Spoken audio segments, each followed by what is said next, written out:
So today, I'm going to share with you, from our family's perspective, our journey with Alzheimer's. The slow decline. It's the long goodbye. It's a very long goodbye. For mom started, I think our experience, was it over 10 years, like 15 years? Oh, absolutely. At least. Well, if you count when we first started seeing symptoms but didn't know what it was, probably 20. But when it really started becoming an issue, like Daddy was like, something's going on with your mother.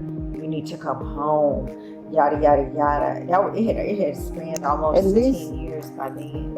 I can't remember how many co-workers and friends that I had whose parents' diagnosis was after Mom, and yet they died within 3 to 5 years. And Mom went, I know, a good 15 years.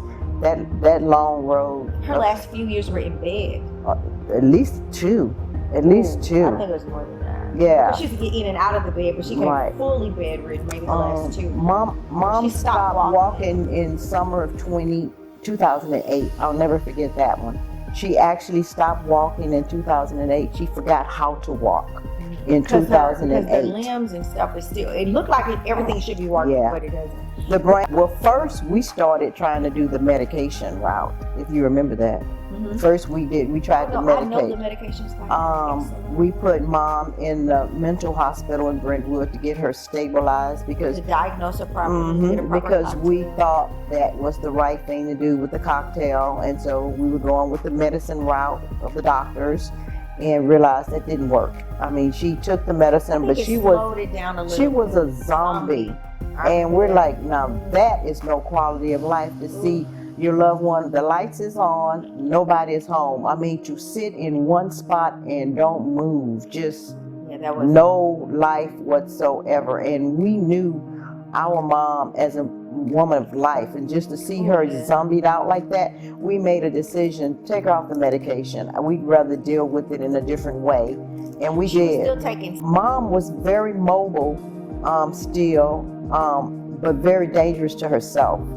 So with my dad moving around a lot, being in the church and in the community, she could not be left alone. And she was not yet in a mental state where she would accept another person helping her. So she wasn't that far along, but she was that far along. So the only people that was going to be able to control her was going to be her daughters at that point. Because if she saw dish liquid that looks like Kool-Aid, she would drink it. She would still try to cook. She would still try to do things like that. But driving. Yeah, we had to take the car in the middle of the night while she was sleeping and sneak the car out of town, because she was still thought she was functional, and she wasn't functional. So she was very dangerous to herself. And so that's why she came to Texas. Stay with me. Came to stay with me. I moved from LA. I decided to change my life. I was single. I didn't have any children. It just was like, a logical choice. It was a good thing to do. Yeah, it was a logical choice of the children. And it was something that I felt that I wanted to do. Everybody said, oh my God, you gave a good life for your mother. But it just, I couldn't even imagine. Now I'm glad that I did change and do what I did, because that was a very short window that she even remembered me. Right. That short. When I think back on that, had I not done what I did, because her memory, in addition to all these other cognitive functions, started going away. After I moved and decided, I bought a house, I moved her in, all with this in mind, to take care of her, to give Daddy a break, because oftentimes the caregiver is the one who really gets the brunt of the abuse and the beating. Yes. The mental, the emotional, the stress of it. Not being wondering, she was sundowning. Yes. We had never heard of sundowning. We started on all of those phrases. Yeah. So anyway, back to my house. I decided to keep her for, it turned out about a year and a half. She would come down on weekends. every other weekend. So that I could literally just leave the house and try to have a life. I was single at the time, which, was good for me. Then I needed a break. So you really need a really good network of people, support a whole system. lot of money. Yeah, need lots of money. Ooh, because even when I wanted to do something, when my sister wasn't in town and I really couldn't take my mother, or maybe my mother didn't want to go. I mean, my mother still was much bigger than me, you know, and was the mama. So I said, hey, mom, let's go somewhere. I don't want to go. Yeah. But it would be something I need to go to. Like I had committed to go to a function for church, work, or whatever. She was like, I don't want to go. So that mental battle, she didn't understand. Hey, mom, let's just get dressed and go. Mm-hmm. Then I started having to get her dressed. I found a local one. That's a good tip. Find a local support group in your area.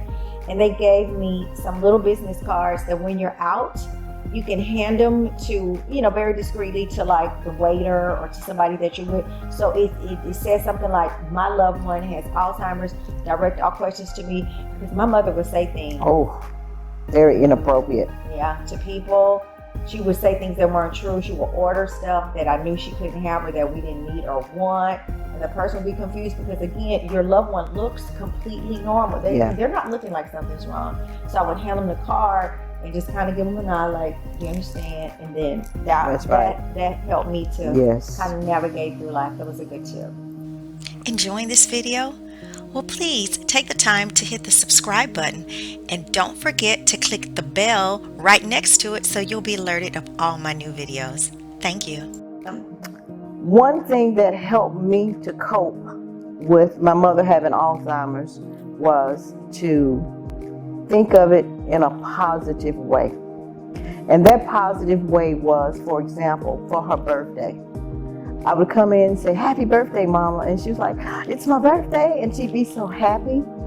And I'd go do something in the house and come back 15 minutes later, hour later, happy birthday, Mama.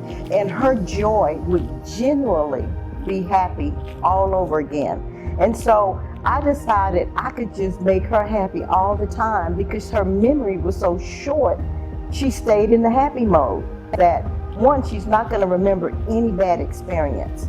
And two, I can tell her the same happy experience over and over and over, and she would be generally happy, and I would be generally happy, then I'm making her happy. And it just kept my head space right. There's an upside to the downs. Yes. You have to look for them because they're there. You just have to focus on that and not focus on the degradation of the life, but focus on what can I do to make her happy. She had like 3 birthday parties all on the same day. I literally gave her the same gift at each and every party, and she loved dogs. So I gave her like a little, like a stuffed little miniature dog, and she was just all over. She was so happy. I mean, just like almost, oh, it's so cute too. And was genuine.